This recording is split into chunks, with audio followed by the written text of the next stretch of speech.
We've been self-quarantined for almost a week now. You see, I'm making this video. I do not have my typical camera crew with me or fancy lights or fancy productions. This is simply me talking to you through my iPhone, and my wife, Jenny, is actually holding this camera. You see, I know that I have a huge following on social media, and I know for a fact a lot of my fans, a lot of my students, they are being impacted by the coronavirus. I also know that a lot of my friends who are entrepreneurs, who are business owners, they are struggling. I know that a lot of them are closing their doors. A lot of them are going out of businesses. These are very challenging times. Some of the videos that you saw on my channel, my YouTube, they were actually pre-recorded a few weeks ago. And this video here is real time, what's happening. Now, I'm not going to give you a rah-rah motivational talk because that's not what's needed right now. What's needed right now are practical strategies that you can apply in your life and in your business that makes a difference. At times like these, there's a lot of fear in the marketplace. There's a lot of fear out there. People are panicking. It is exactly at times like these that they need leadership. Not from me, but from you. That they need leadership from you as a father, as a mother, as a son, as a daughter, as a business owner. They need a leader like you, that you need to step up. You need to take charge of the situation because they're looking towards you. They're counting on you to provide leadership, to provide clarity, to provide confidence, to provide that vision, where we are going. How are we going to overcome this? Now, I'm not going to tell you that everything's going to be fine. In fact, things are not going to be fine. Things are about to get a lot worse. You see, this is not the first time I experienced something like this. Maybe not to this degree, but I have experienced a few major panics like this during my life and my business career. The first one was back in 1997. Back then, I immigrated to Canada, and I was here for a couple of years already. In 1997, when Hong Kong's return to China, that triggered the Asia financial crisis. And within a very short period of time, my father actually went bankrupt because of the financial crisis. So I know firsthand what it's like to be a victim of a financial crisis, what kind of damage that it could do to a family, to your loved ones. You see, because of that, I learned to be self-reliant. I learned that even sometimes in life, you cannot count on even your own father to provide for you, that we had to be self-reliant. The only person that we could count on is ourselves. That I needed to step up as a son to provide for my mom and for my family. And then 2001, 9/11, I remembered, you remembered. I vividly remember, I woke up in the morning. My mom was saying to me, "Dan, turn on the TV." I turned on the TV and I saw the plane crash into the World Trade Center. I couldn't believe it. I thought it was a movie. I couldn't believe, I've never seen anything like it. And while I was in disbelief, slowly I came to the realization, wow, this really happened. And that, of course, as you know, the stock market plummeted, also triggered a financial crisis during that time. And I was a business owner, young entrepreneur, not knowing a whole lot, struggling in debt. It was a very tough time, very, very tough time. But then a few years later, 2002, SARS hit Hong Kong. Now, if you know my background, my history, you know I was born in Hong Kong. All my family is in Hong Kong. My mom was with me in here at the time. My father was still in Hong Kong. So it was very, very difficult to see. That's why my heart goes to the nurses, the doctors, the food truck drivers, the policemen, because I know how hard it is. In fact, one of my childhood friend's mom actually worked in the hospital during the time of SARS. It was a very difficult time. So this is not the first time I witness and see something like this. So if you've been impacted by the coronavirus, here are some strategies for you. It might not solve all your problems, but my goal is to give you a little bit more clarity, or maybe to help you to figure out where you should go from here. Number one, and that is don't get paid for your time, get paid for your skills. I've been talking about this for years now. In fact, I wrote a book about it last year called Unlock It, that we are transitioning from the job economy to now the skill economy, that the job economy is dead. The old model of going to school, get a good grades and get a job and work that job for 30 years, that model is outdated. Now we are in the skill economy, meaning that you need to embrace the idea of being more like a free agent, more like a freelancer, more like an independent contractor, more like a remote talent, so that you are not counting on, and you cannot count on the government to solve all these problems for you, that they will rescue you, or you are relying on a company to take care of you. The only person that you could rely on is yourself and your skill set. So maybe, let's say you are a graphic designer and you've been always working for a company. During a crisis like this, maybe it's time to embrace a new model, that maybe you'll be more a freelancer, more like a freelancer model, that you are now working with different companies. You're still applying your skill sets, your expertise, but now you can work with more people instead of just relying on one company. That is the old model. The new model is different. Now, if you don't have those skill sets, and maybe you are a waiter, you are a waitress, nothing wrong with that. But the question you have to ask yourself is, do you want to be a waiter or a waitress for the rest of your life? If waiting is the skill set that you have, or the people skill is the skill set you have, that is good. But knowing that you learn that skill, it also means that you could learn other skill sets. It's at times like these you have to ask yourself, okay, what kind of new skill sets I need to develop?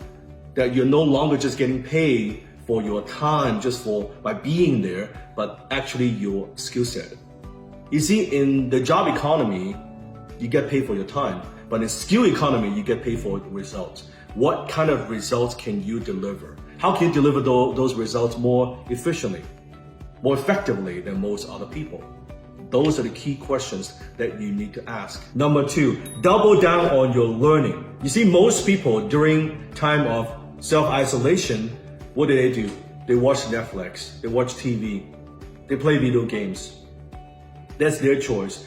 But wouldn't it be smarter to now take these times that you normally wouldn't have, go listen to that podcast, watch more educational videos, learning, take some courses online, learn from other people, read a book, read a Kindle, do something to upgrade your skills. Now is the time to learn. Now is not the time to waste time. See, the world at the moment freeze. Everything slows down. Everybody slows down. Now it's time for you to prepare yourself emotionally, but also mentally as well, so that when things return back to normal, you're there, you're prepared. It's very, very critical. Don't waste time. The reason you want to keep learning during times like these, because if you want to keep your job, if you want to get a new job, these skill sets will serve you. You need those additional skill sets, additional knowledge, if you were to survive and thrive in times like these. Number three, expand, don't contract. Maybe you need to change the way that you sell as a business owner. Maybe you need to change the way who you sell it to. Maybe different target market. Maybe different price point. But we need to do something as an entrepreneur, as a business owner. Do you know that a lot of great companies today, they were actually launched during recession? IBM, Microsoft, General Motors, Disney, General Electrics. A lot of these great companies, they were launched during the recession. Why? Because during the recession, everybody, they are hiding in their bunkers. They are afraid. Everybody is panicking. But as a smart entrepreneur, if you're smart, you also see opportunities. You see there's way that you could expand if You could survive if you have the resources, if you know how to allocate your resources. Now is the time, because everybody else, they freeze. If you are the one that's active, you're proactive in the marketplace, and you're expanding your advertising, your marketing more, you will get more attention in the marketplace.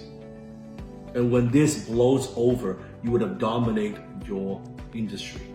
Now, easy to say, not easy to do. I understand that. But you have to ask yourself, and you have to have that communication with your team and say, hey, this is what is happening. This is what's going on, right? A powerful question that you could ask with your team, and this is the same question that I pose to my team, is this: how could we double our revenue with 50% of our resources? How could we double our revenue with 50% of resources? See, it's a thinking question. And now it expands our mind. Okay, what do we need to do? When the world panics, we expand. That's what a true entrepreneur does. When the world panics, we expand. Also communicate, over-communicate with your vendors, over-communicate with your customers, over-communicate with your employees. Because if now they are working remotely, they're working from home, you don't have that face-to-face interaction. It is more important than ever to actually over-communicate. Because again, they need your leadership. They need to know what is going on. They need to know what you're thinking. They need to know what each other is thinking. Now it's time to unite as a team, to work as a team together, and to move forward. So, expand, don't contract. Number 4, cut your losses. There are businesses, we could pivot, we could self-correct, we could re-engineer, we could restructure, yes. But there are businesses cannot be saved.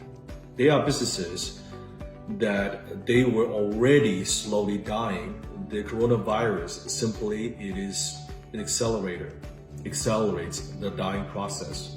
I know how hard it is to walk away from your business, but knowing that you're an entrepreneur, don't let the business define who you are. You are a business owner. It may not be this business. Maybe you've been doing it for years, maybe even decades. But sometimes it may be time to turn the key. But take all the skills and all the knowledge you have to start the next thing. Maybe do it a little bit differently. Serve a different market. Structure the business in a different way. Hire more contractors, more remotely. Maybe it's offline, now it's more online. Maybe it's event driven, now it's more online, virtual learning, social media driven.